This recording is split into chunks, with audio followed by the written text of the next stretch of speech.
While it is gorgeous out there today and tomorrow, unfortunately, in about 19 days, we will be starting the 2021 hurricane season. And tonight on the forecast with Stingray and TP, we will go through the preparedness tips to get you ready for the 2021 potentially active tropical storm and hurricane season only on the forecast with Stingray and TP.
Welcome inside another exciting edition of the Forecast with Stingray and TP. I am your host, Stephen Ray, and over there is Taylor Plott. Taylor, how are you doing tonight, sir?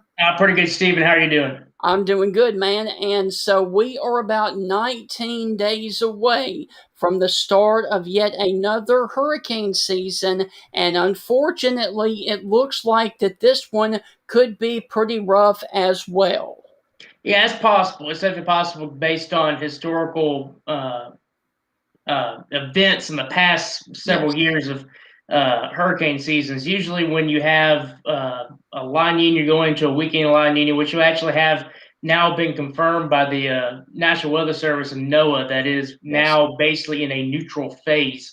So we are no longer really in a La Nina pattern. So usually that does spell a little bit more active weather across the Atlantic basin. But there is something else I'm keeping an eye on. I'll have that talk about that coming up a little bit later on. But it's something that I've been keeping my eye on that could be a little bit interesting. Okay, well, let's go ahead now and talk with everybody about the preparedness. And I want to really quick show you guys this.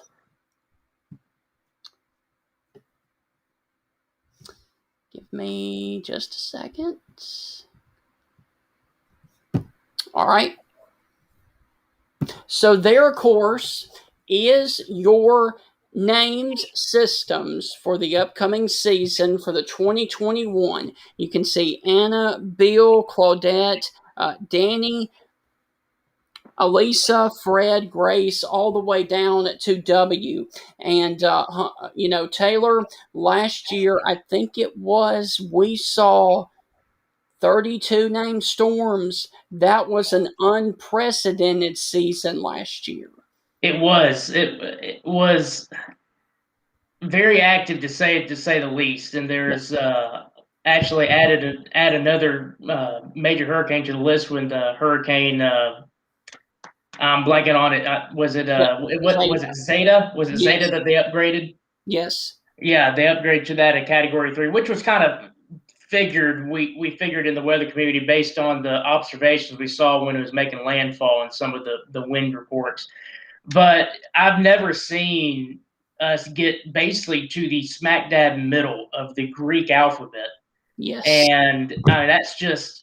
Usually, if you have an active hurricane season, like if you go back to 2005 when we had Hurricane Katrina, that was a very active season. We only got to, I think, it might have been beta in the Greek alphabet. I mean, it was maybe like the first three letters of the Greek alphabet, and then it was we were done with all the storms. This one got to like number 12 or Yes. something. It got a long way into the Greek alphabet. And actually, interesting enough, we no longer have the Greek alphabet. It has been tossed aside, and now we Right. just have a completely different set of names. We call them kind of the substitute names, to just in case we get through Wanda Yes. on our 2021 hurricane list. We have another list that starts from A and also goes all the way through W in Yes. our alphabet.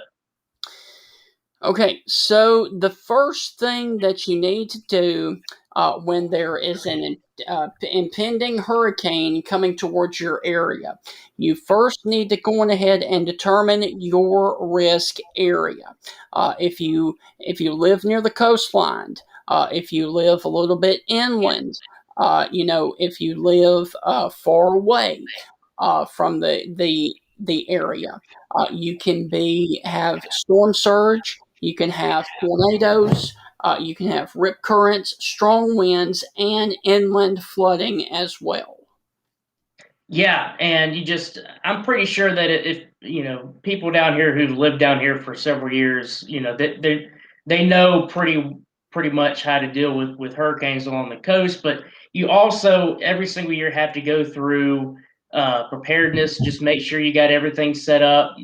Just know if you've moved, know what type of stuff can happen in the location you now have moved into. I mean, there's definitely places where if you move from, say, close to Mobile Bay, where Yeah. you also deal with hurricane stuff, but if you move all the way across into parts of Florida, your issues might be a little bit different. You might have more storm surge over there than you did over in your previous place. So if you've moved, it's really, really good to actually see what you've moved into hurricane threat wise. But yeah, definitely know your risk.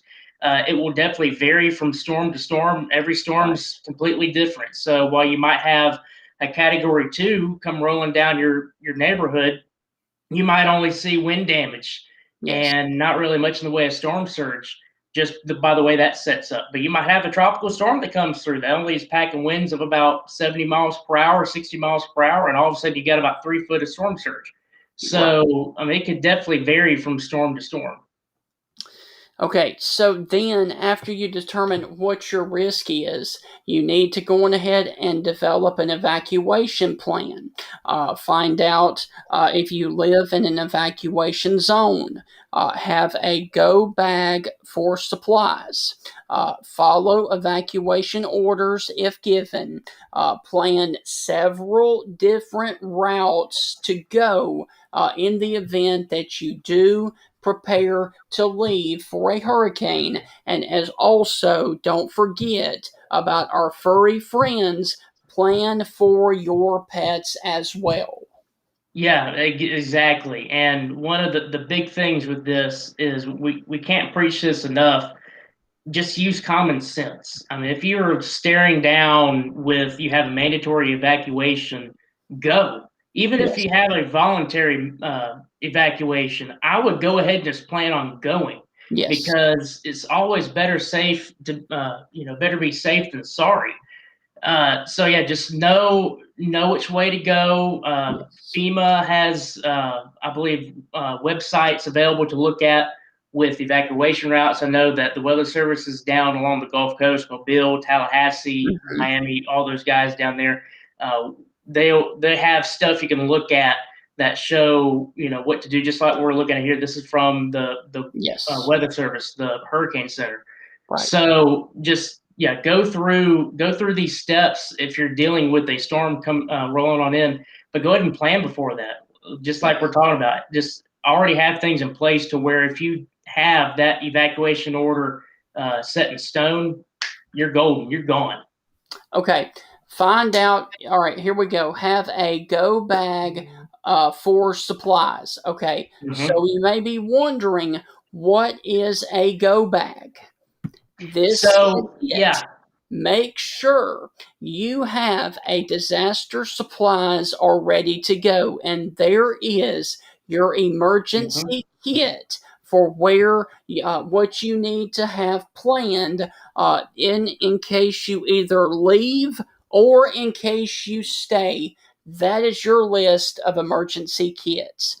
first aid kit, mosquito repellent, sunscreen, important documents such as records, your social security number, your insurance policy, and family photos, cash, credit card. Okay, battery powered radio and or a weather radio, cell phone chargers, solar or battery powered, 3 days supply of water and non-perishable foods, extra clothing and shoes, prescription medicines, special need items, a flashlight, extra batteries, tools, extra set of keys, and etc., etc. Yeah, and this is basically just a cut and paste of what you should have in your safe place when we're dealing with tornadoes. So basically, I know a lot of people that, especially living in the coast, they have their safe place and they have a little kit in there, and it's for both tornadoes and hurricanes. So when it's time to go for hurricane stuff, they literally just take that out of the closet, and you're good to go. Right. So yeah, just one of the main important things to do with this kit is, number one, especially if you have prescriptions, make sure you have that. Another thing is, if you have prescriptions like that, make sure that they're already filled. I know Yeah. if you go through a monthly basis and stuff, make sure that it's filled to where you don't have to worry about, oh well, dang, I've got this in there, but I've only got about 5 pills left, and that's about Right. 2 days worth or something. Yes. So just kind of think ahead with those things. But yeah, just make sure you have all the necessities taken care of. Make sure that if you have to leave your property, you have enough food, enough water, just in case for some reason you end up getting stranded on the roadways, and you'll Yes. be good to go. Now, here is what you need to do about water wise. You should have 1 gallon of water per person per day for drinking and sanitation, whether you leave or you stay. Yeah, and that's the recommended daily value is about a gallon a day. But Yes. I know some people, including me in general, or meaning me as well, I drink I don't know how many gallons of water a day. It's definitely more than one. But yeah, just make sure you have at least a gallon of water for each person per day. Yes. Those jugs that you see there in that picture for those water dispensers, like you see Yes. at offices and stuff, that'd be perfect to have that, because you can store a lot in there, and you don't really have to have that big water dispenser to use it. You can get Yes. it out other ways than that. Okay. Now, if you decide to stay, this is your hurricane preparedness for your home. Make sure that you cover windows with hurricane shutters or pre cut plywood. Uh, Develop an evacuation plan like we've already gone over. Bring all outdoor furniture and anything else that is not secured inside. All right, set refrigerator to its coldest setting. Place valuables and personal papers in a waterproof container on the highest level of your home, and make sure you keep all trees and shrubs well trimmed. Yeah, and if you're going to stay at home, most of the time it's going to be, you're dealing with either tropical storm or a lower end hurricane and Yes, stuff. You can get through that, especially if you're living in a site built home down there. But yeah, you definitely want to prepare for that. Know where your home improvement stores are located, your Lowe's, Home Depot, places like that, to where you can go get your lumber, your plywood, to go put onto your windows and stuff to board up.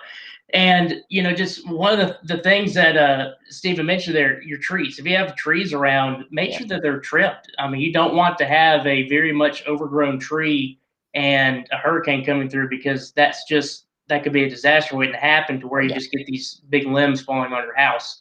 So yeah, just if you're going to stay, make sure you have the necessities not only to stay, but your home is prepared as well, so it can give you the best protection possible.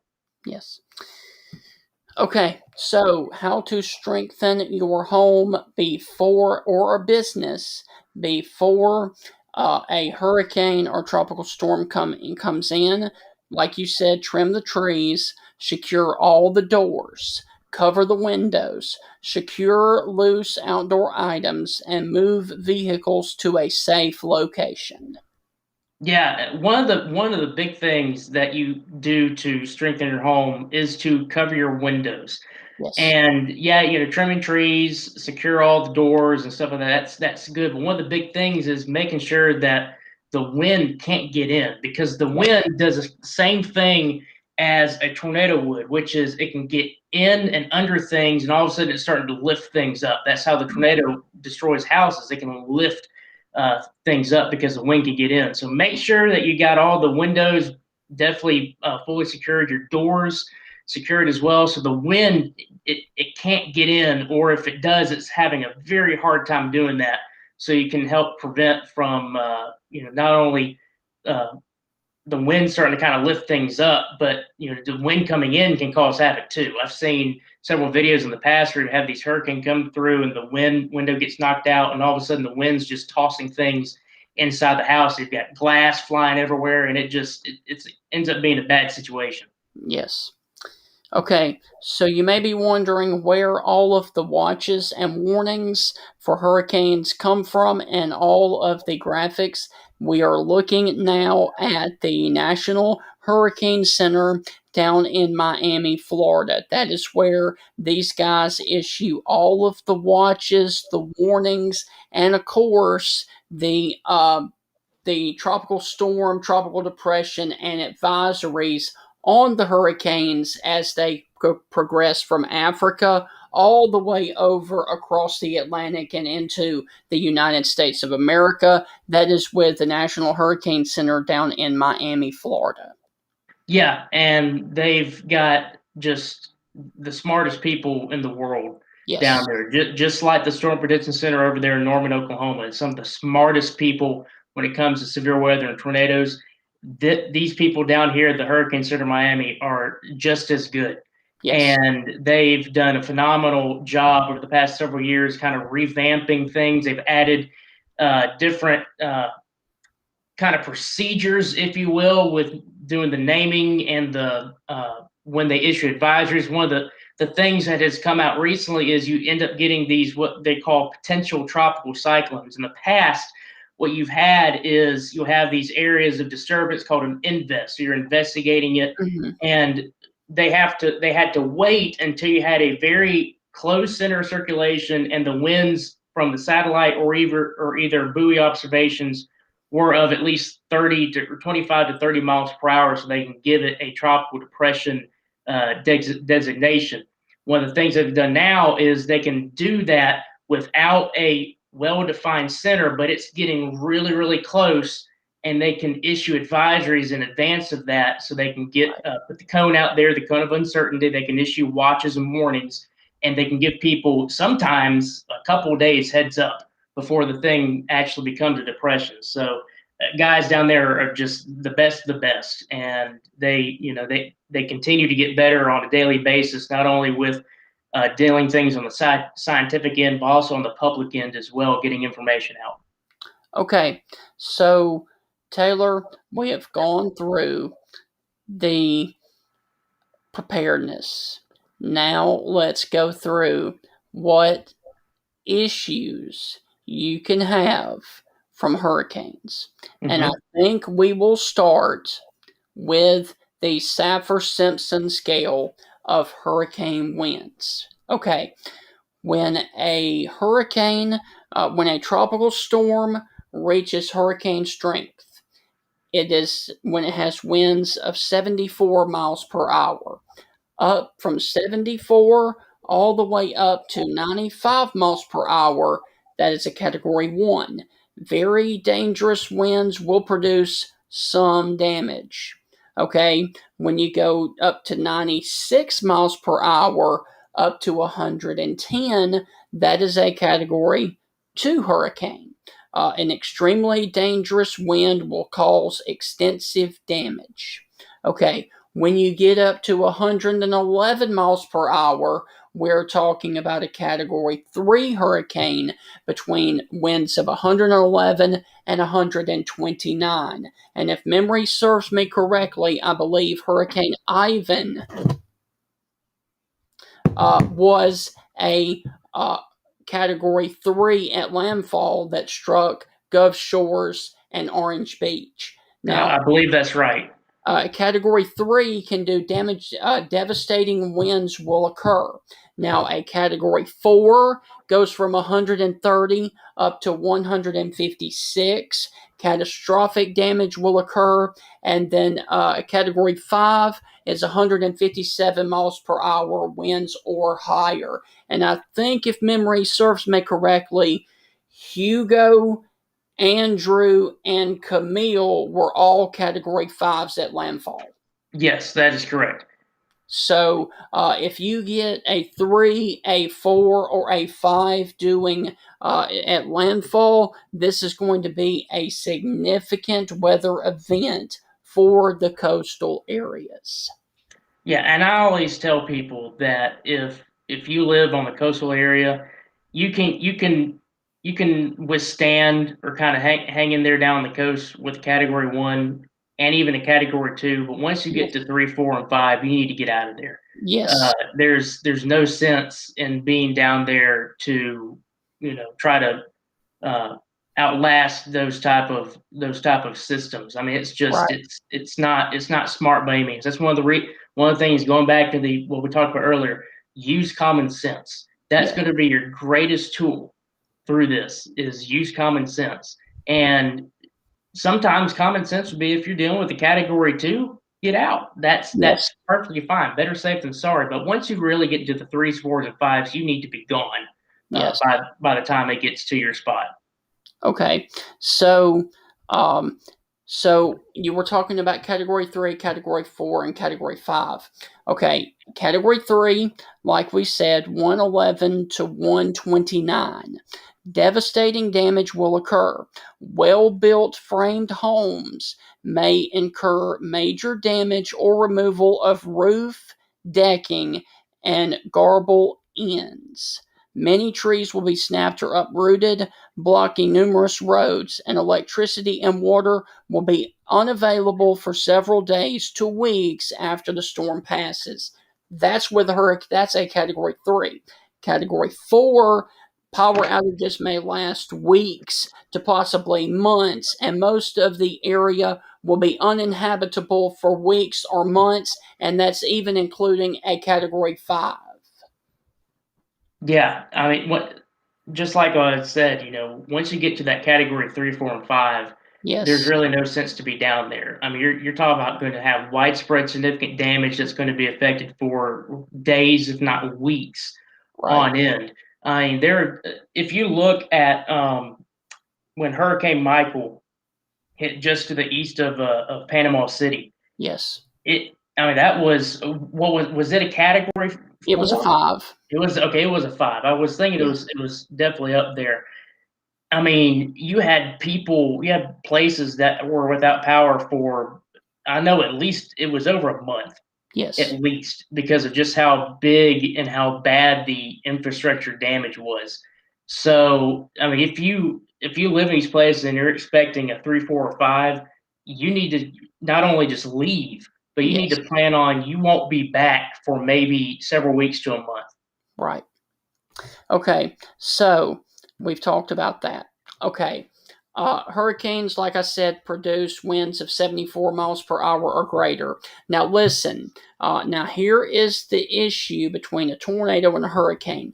A tornado comes within 30 seconds to 2 minutes. Boom, it's gone, just like that.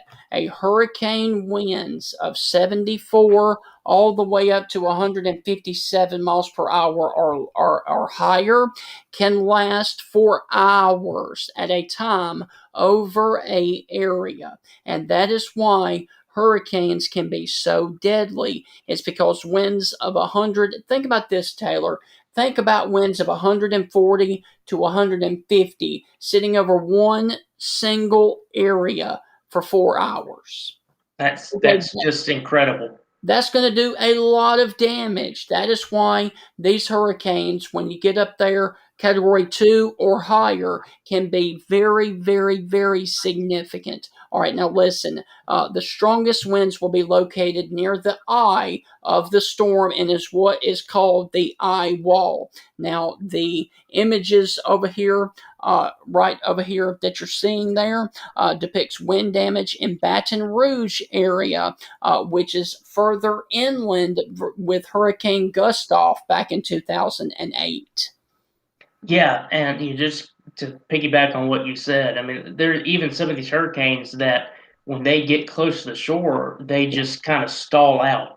And so instead of it kind of rolling on through where you might only get about an hour or so of the strongest winds, now Yeah, you're sitting there 3, 4, maybe even 5 hours, and you're yeah, dealing with just these horrendous strong winds coming on through, and they just do a ton of damage, right. and just a prolonged period of it just makes it just so much worse.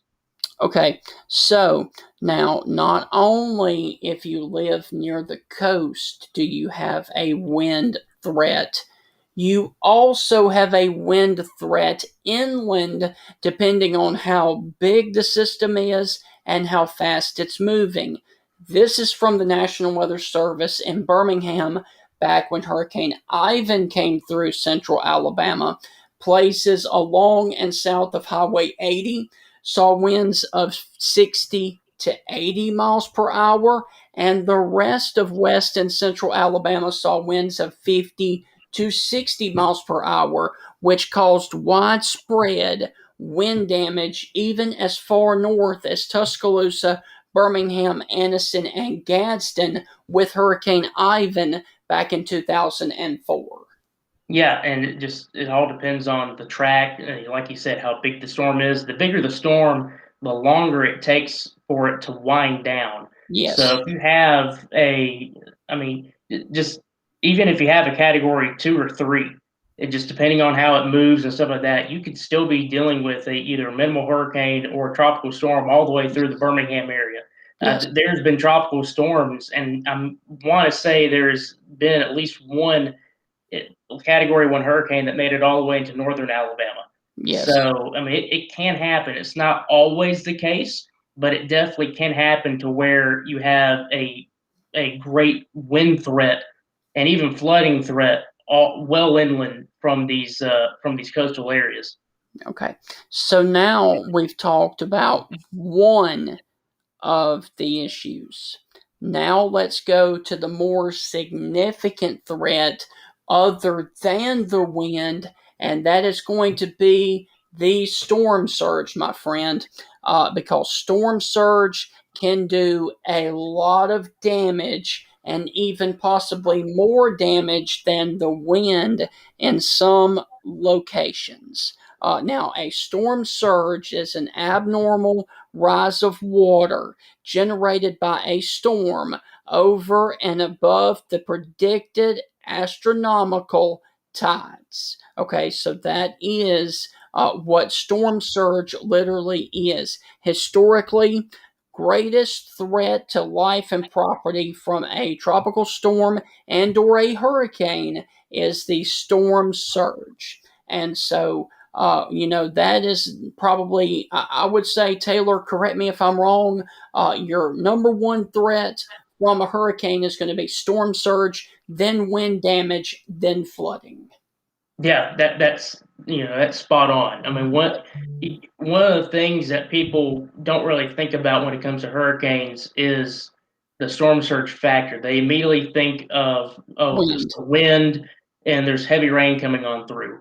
But what happens is if when you get a very, very strong center of circulation, area low pressure out in the open waters, the waves start getting churned up. You get a lot of wave action over there.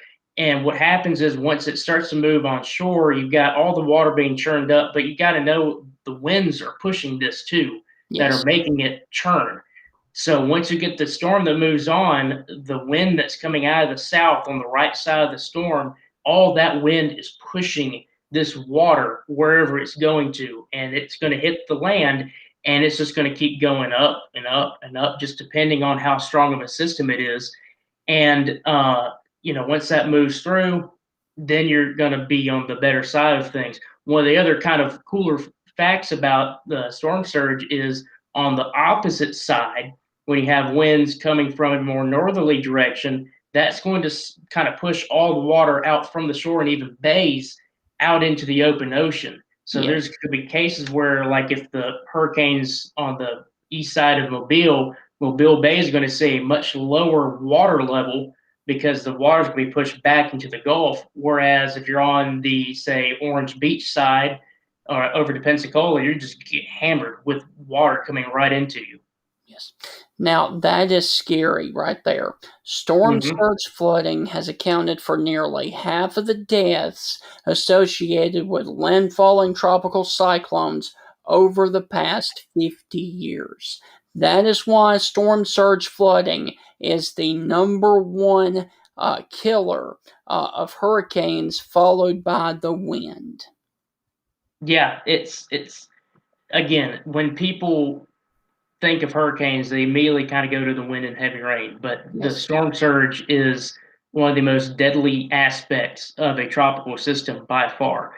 And it's one thing that you have the power of the wind, but the power of water is just incredible. Yes. It's almost mind blowing in a sense to just see how, not only beautiful things can be on the water side of things, looking at the ocean and stuff, but just how deadly it can get as well. Yes. Okay, so what is the difference between a storm surge watch and a storm surge warning? Okay, a storm surge watch is there is a possibility of life threatening inundation from rising water moving inland from the shoreline, generally within 48 hours. At this right now, if you were under a watch, if you were, promptly follow evacuation and other instructions from local officials. But if a storm surge warning is issued, then it will be coming to you within 36 hours. So that is the difference between a watch and a warning. The watch means you are within 48 hours of having that life threatening inundation from the water. When you get to 36 hours within, that's when they issue the storm surge warning. And then that's when things really start going downhill as you reach closer to the landfall time frame. Yeah, and all it's doing is just kind of honing in on Yes, where the more destructive or more dangerous, I would say, storm surge will be. So it's kind of think of it as like a storm prediction center outlook. I mean, yes, you're kind of focusing in on where the biggest area of concentration of storm surge is going to be. So if you yes, are definitely under that watch, you need to take that seriously, prepare for it. But if you get under that warning, then you need to take action, almost like you would with a tornado warning or yes, severe thunderstorm warning, or just a warning in general. You need to act once that is issued. yes.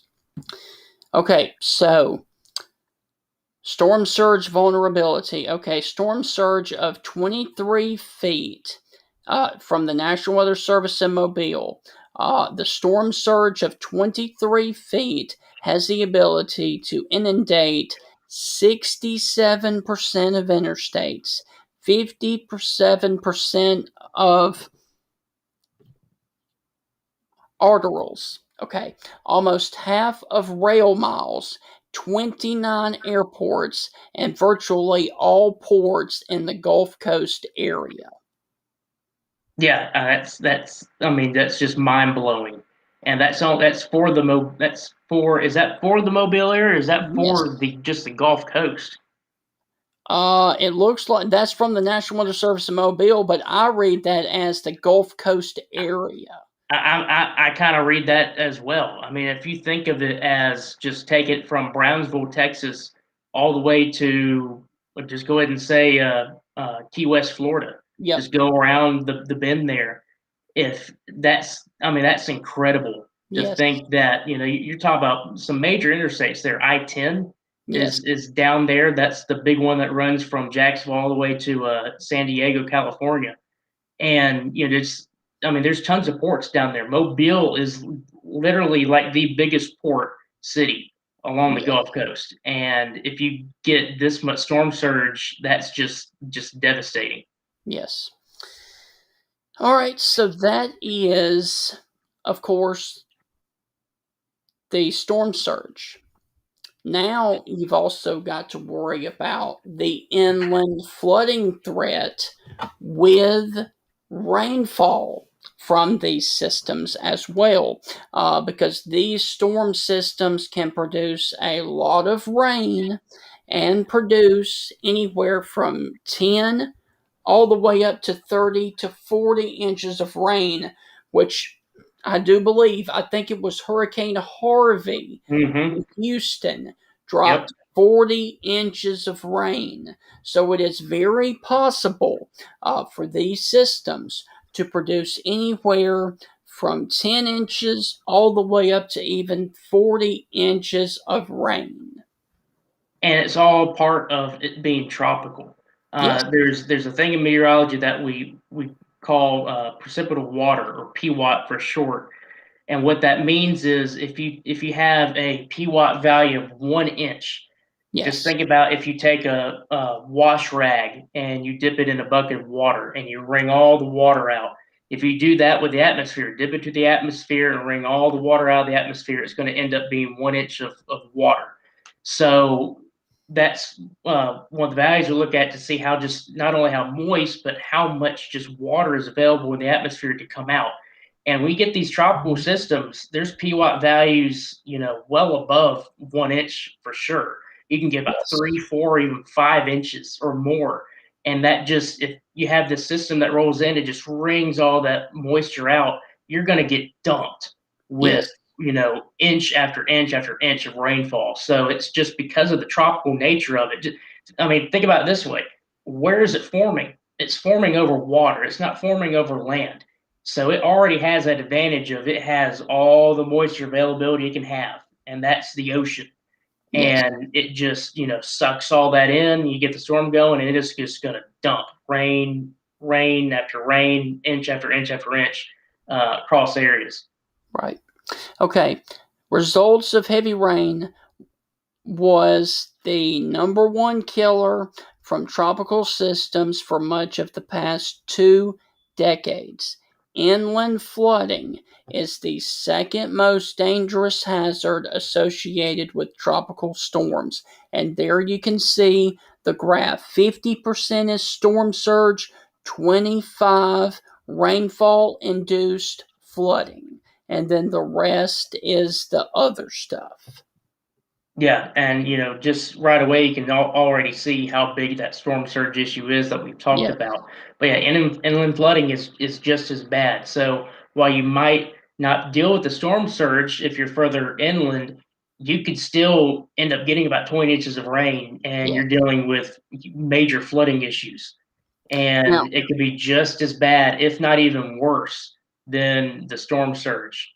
now, Taylor, I do not have a graphic because we really don't have that much of an issue, but there is a 5% up there of tornadoes. And yes, hurricanes can produce small tornadoes within either the eye wall or the spiral rain bands that come through at landfall.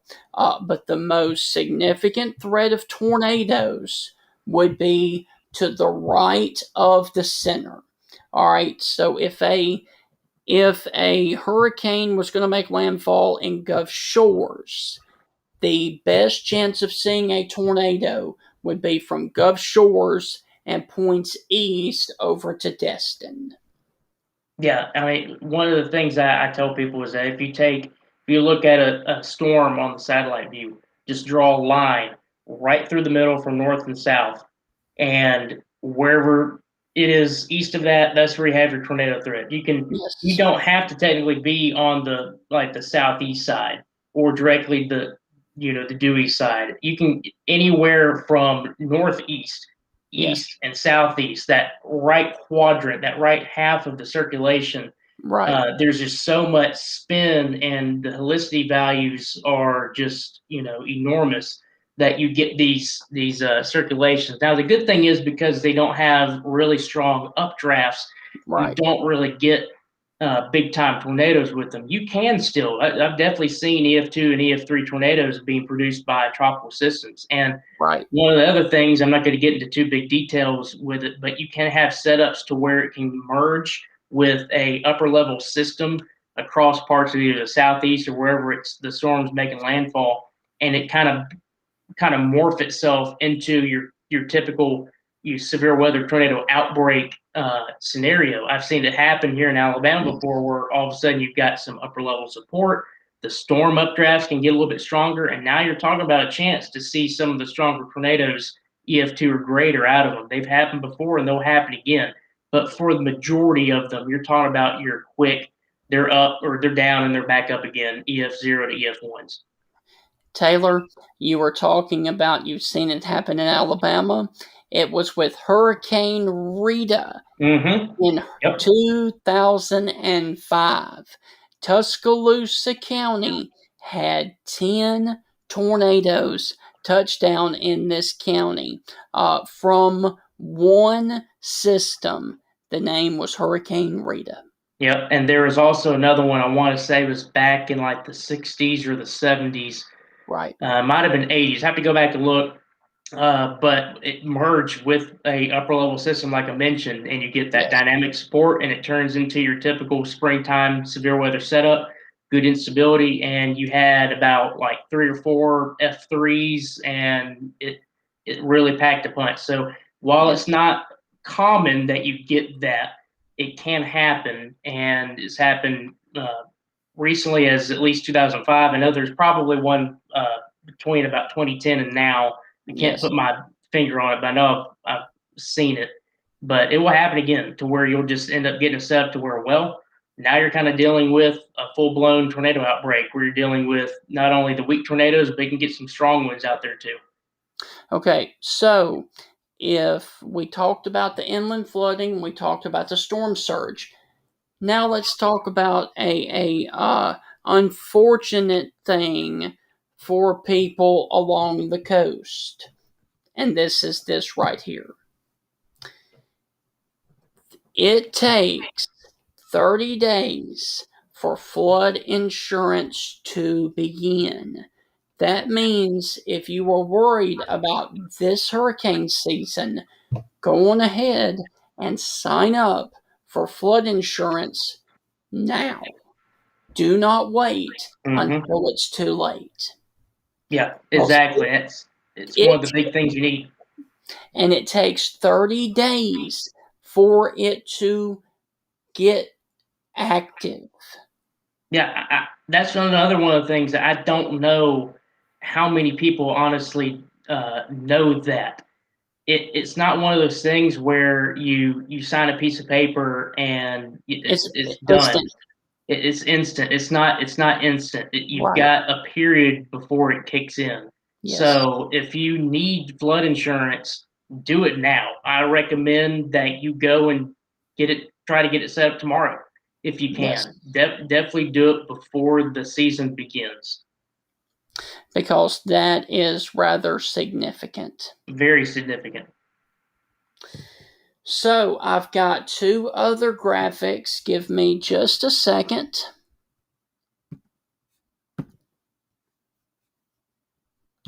Okay, so we've talked about the wind. Okay, so we were talking earlier about the forecast cone. Would you like to explain to everybody, Taylor, what the forecast cone is? Yeah.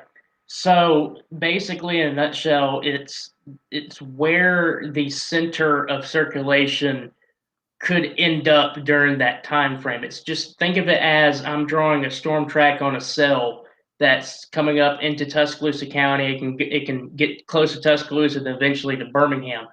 when I draw that track out, it's not in a straight line. It fans out Yes. because it gives what's called the possible error in where things can go. So the further out you get, the more error you can get in the projection. So the hurricane track is the same thing. Now sometimes it's based on the model guidance that the Hurricane Center has. There's really big high resolution data that goes into this. It's a lot better than what it has been in the past decade or so.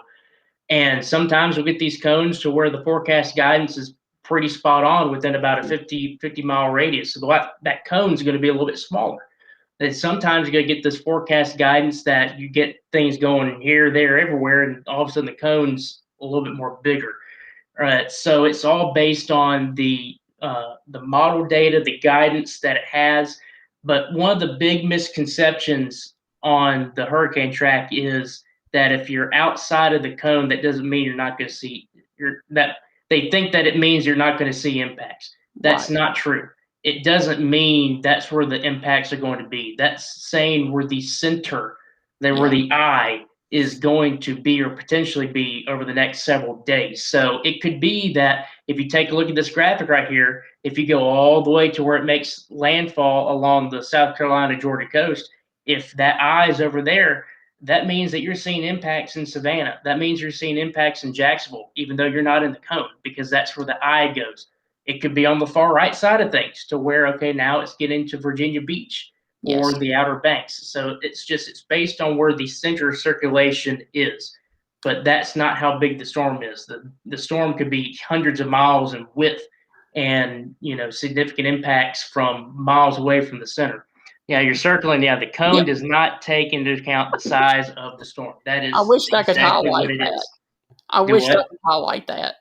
Yeah, that's what it is. So again, what the cone is on the scientific side of things is you're taking projections based on models and the error within those models potentially. So that gets the width of the cone. So if you have model guidance that's pretty spot on for several days, it's kind of you take those little spaghetti plots that we show sometimes. If they're kind of close Yes. together, the cone is going to be a little bit more smaller. But if they're really strung out, they're far apart, that cone is going to be bigger. So that's what the cone of uncertainty is.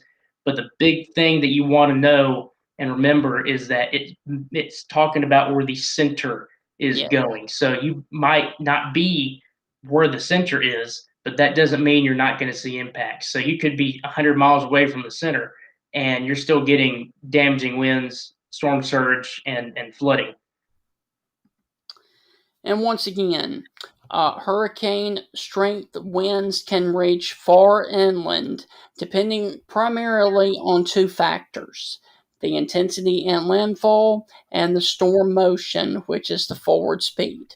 Hurricane winds that impact inland areas can cause significant damage to trees, houses, and other critical infrastructures. And just like with a tropical storm, just like with a tornado, if you are in a mobile home, you might want to consider evacuating to a safer shelter during a tropical storm and or a hurricane. And it's just goes back to what I was talking about earlier. And it's the wind, it picks stuff up, it gets underneath things and lifts it. So with the mobile home, the tornado has very easy access to get underneath that thing Yes. and toss it, rip it to shreds.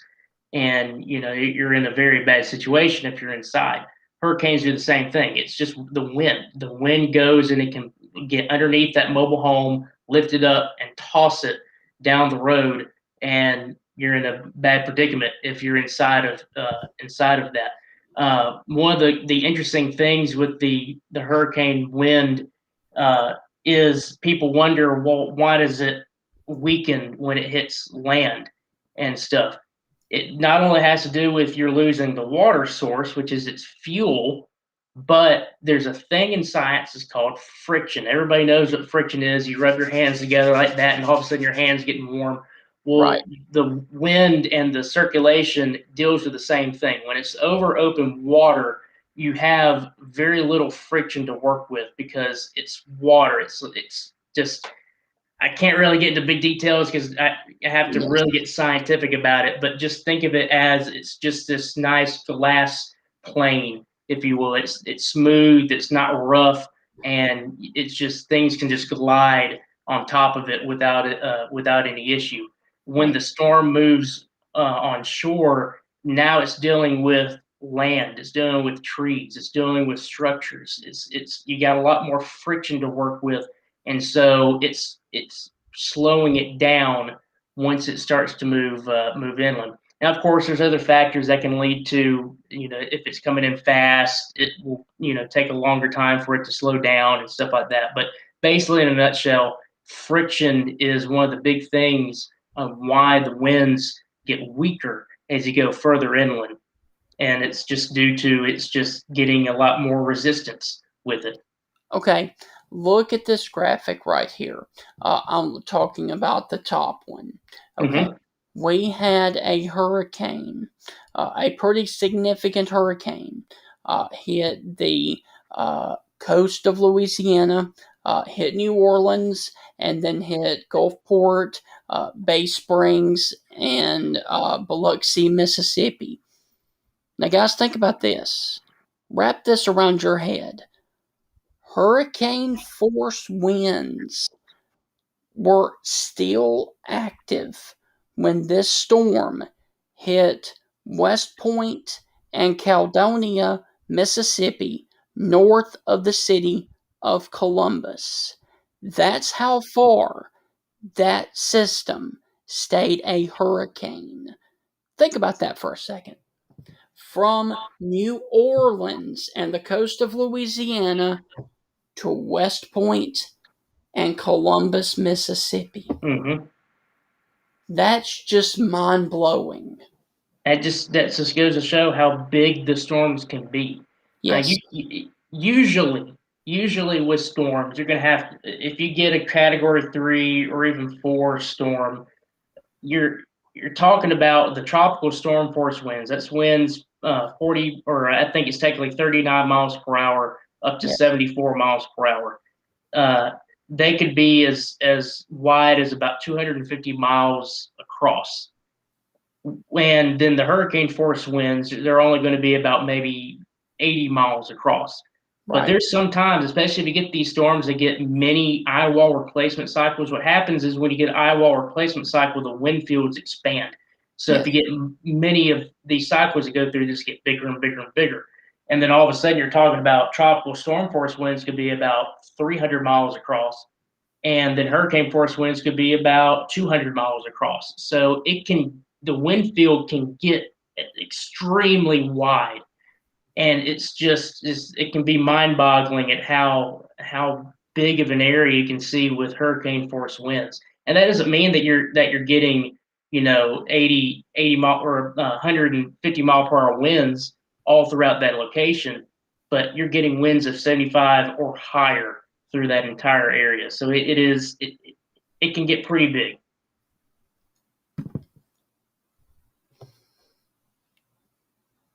Yeah, the one that was the one that they upgraded, right, to yes, Category 3. yep, Yeah, so it moved pretty quick. It wasn't slow by any means, and it definitely wasn't super duper fast. But the way that it came in, the trajectory, and how strong it maintained its strength, it was still a Category 1 in Southwest Alabama. Matter of yeah, fact, I honestly think it was a Category 1 all the way up to when it crossed the I-65 corridor. I believe it was it between Birmingham and Montgomery? I yes, think it was closer to Montgomery, but it was definitely still packing a punch out there when it crossed the I-65 corridor into parts right. of central Alabama. Okay, so Taylor, that's going to wrap up the hurricane preparedness portion of this show.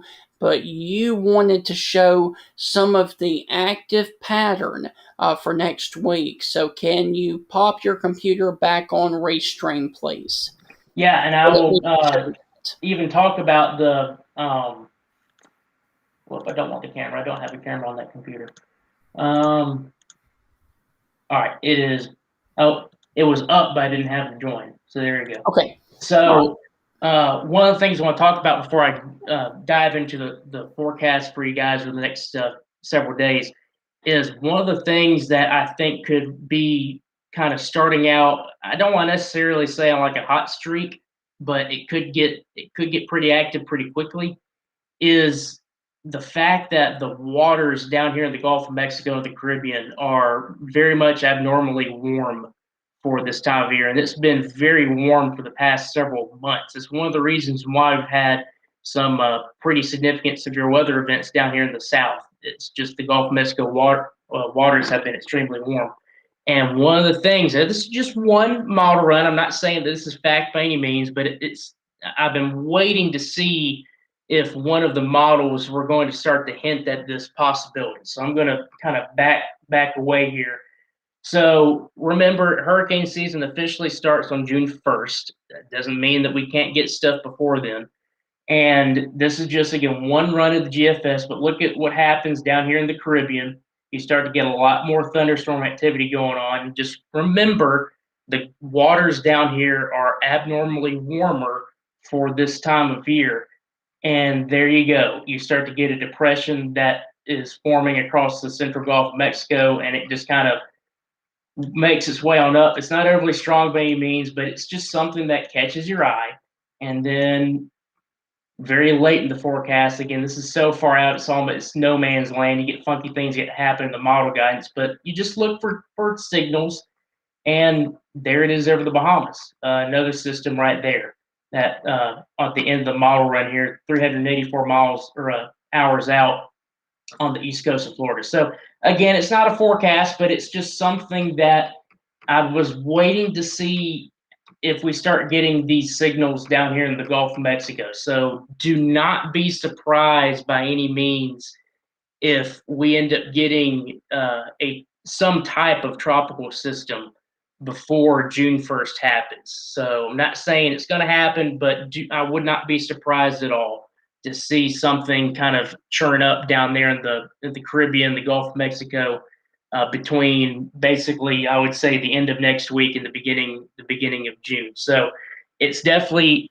that that type of season potentially to where you can get an early start, and it'll be interesting to see how much we get. I think it could definitely continue to be active throughout the entire period. I think there's definitely going to be some lulls in there in some cases, kind of like what we saw last year, and it just gets picked back up right away. So it's just something that I've wanted to show that potential is there, that there could be something that forms before June 1st. So don't be surprised by that if it does happen. But just something I was kind of watching.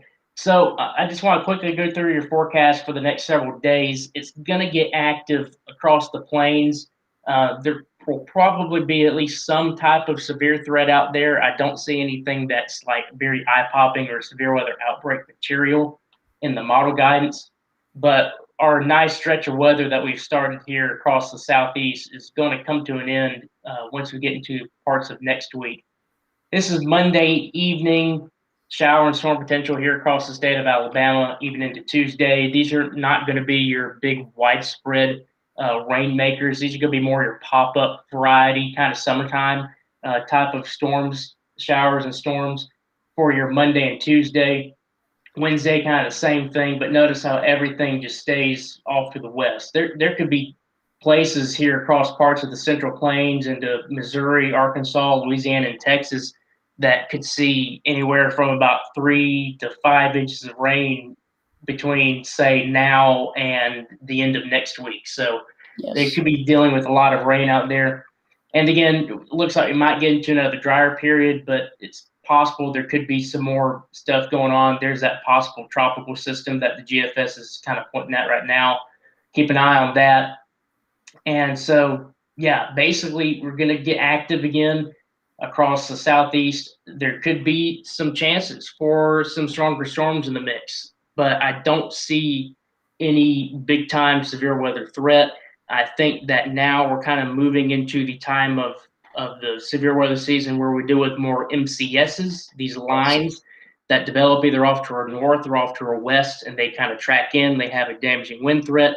Yes, there could still be a tornado threat here and there with any of them, but I think we're kind of going away now from your big time area low pressure prime spot tornado outbreak potentially across the area. I mean, we can still get those through, basically almost any time of the year, but we're getting to the point now to where we're kind of moving more towards everything kind of shifts over to the plains. And if they get a blow up with thunderstorms over there, it congeals into a line, and the line tracks in, and you're dealing with some strong damaging winds, and that fizzles out. So that's kind of the things that I'm looking at. But that was one of the things that kind of started catching my eye. I was waiting to see what model would start to hint at maybe some tropical mischief happening in the Caribbean or Gulf of Mexico, because it is just so warm down there water wise. And the fact that that's contributed to our severe weather season being pretty active down here in the South, it can also spell that, okay, we start to get a little bit more tropical stuff a little bit either before hurricane season officially starts or right as it starts. So it's possible that it could be one of those things where right off the bat, hurricane season starts off and it's pretty active. But I could easily see where it happens to be just kind of like last year. It kind of started off fast, and then you got a nice lull period in the activity, and then boom, it started getting active once again. So we'll see. When you start getting into these Enzo phases, the La Ninas, the El Ninos and stuff like that, when you start getting into a neutral phase, La Nina into neutral, you kind of have a little bit more activity in a sense, especially closer to the Gulf of Mexico. Especially if you have these warm waters down here, you're probably going to get a lot more development over here as opposed to what you deal with over the Central Atlantic, coming off of the western coast of Africa, developing over there and moving in. I can see where you get a lot more closer to home development. I will say one of the good things with that is that you would have, depending on how it moves and stuff, you would have less time for it to get as big of a potential it could be, as it were sitting out in the middle of the Atlantic, and it takes about 10 days for it to come on shore, and it's got all that time. So that's kind of one of the catches, kind of a catch-22, is you could get a lot of activity closer to home to begin with, but that could be a good thing because it's quicker to move on shore potentially. And so while you might not be dealing with a major hurricane, you can still be dealing with a hurricane, but it doesn't have a lot of time to get its strength, its act together possibly. So just one of the things that could be beneficial from doing that. Another thing would be, and I don't want to stray too far off the track here, but one of the other things I could see happen is that if you get a lot of activity to begin out the season, you can take a lot of the water's heat content away, and it's kind of the same idea as when we talk about severe weather and instability. If you have multiple rounds before the afternoon potential, you just take away all the instability, all the fuel for it to work with. So it's definitely early on. So I'm not saying that it's going to rob everything down here fuel wise, but if you do have a very active start in a very small portion of the globe down here in the Gulf of Mexico and Caribbean, it could actually kind of help alleviate some of that fuel potential, and you get a big lull in the activity.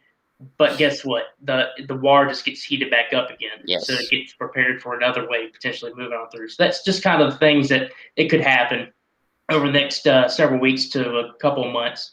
Hey, Taylor, I want to make clear I wasn't trying to wrap you up. I was trying to upwelling. The upwelling, yes. That's exactly what it is. It just, when we mentioned the storm surge and stuff with the waves, it just churns the waves up. And what it does is it brings the cooler water from underneath upwards. If you ever have dived into a lake, Smith Lake would be a perfect example here in the state of Alabama.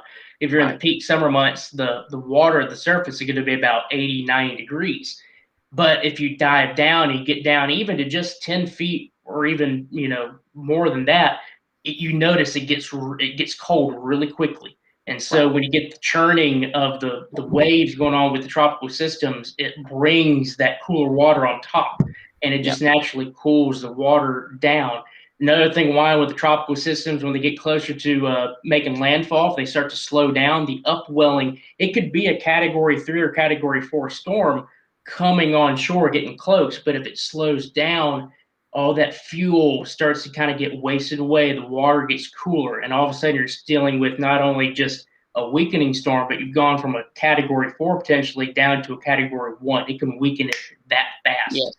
In some instances. So yeah, that's just one of the things that it could happen if we get a very active start in a very small location. It can actually help things get cooler there and kind of create a lull in the activity for a longer period. But then it gets refueled again, the water gets warmer, and then you can have another wave that kind of, another area of development kind of peak again in that area. Well, man, that's going to do it for this edition of the Forecast with Stingray and TP. And TP, one more thing about the hurricane season. We are going to prepare you for the worst, but we are going to hope and pray that it is a very boring season Oh, of yes. hurricanes. And we're also going to hope and pray and keep our fingers crossed that if we do have an active season, they will all curve back out into the Atlantic and not hit one place in America. I'm exactly with you on that, and I just hope and pray that Louisiana doesn't see, what did they have, five Seven. landfalling? Seven. I knew it was up there. 7 landfalling tropical systems. That's just insane. I've never thought, I could see where it's like 7 across the Gulf Coast, Yes. but I never would imagine it's just 7 in one state. So hopefully they don't have to deal with anything this year. So tonight was just to prepare you for the worst, but we're going to hope and pray for the best and no hurricanes this season. So, exactly. Taylor, thank you for joining me as always. And like you said, next week is going to be a rather wet week compared to what we saw this week. Yeah, especially for places off to our west. So I don't think we're going to be dealing with big rainfall here. Right. I don't think we're going to be dealing with any flooding issues, but it's, I definitely think you're going to see more active weather. The dry stretch of weather is going to come to an end next week. But the good news is, if there's any good news, it's going to get warmer. We're going to kind of get back to normal, lower to mid 80s. But unfortunately, one of the flip sides of that is you're going to get a lot more moisture in place. So that means the heat index, it's going to be up there in the 90s. Yes. Well, that's going to do it for this edition. Hopefully, you have enjoyed it and you've learned a lot about hurricanes and preparedness. Next week, we will be right back here for another edition of the Forecast with Stingray and TP. Hope you have a great rest of your evening, weekend, and as always, from all of us here at the Stingray, the Forecast with Stingray and TP, God bless. See you guys.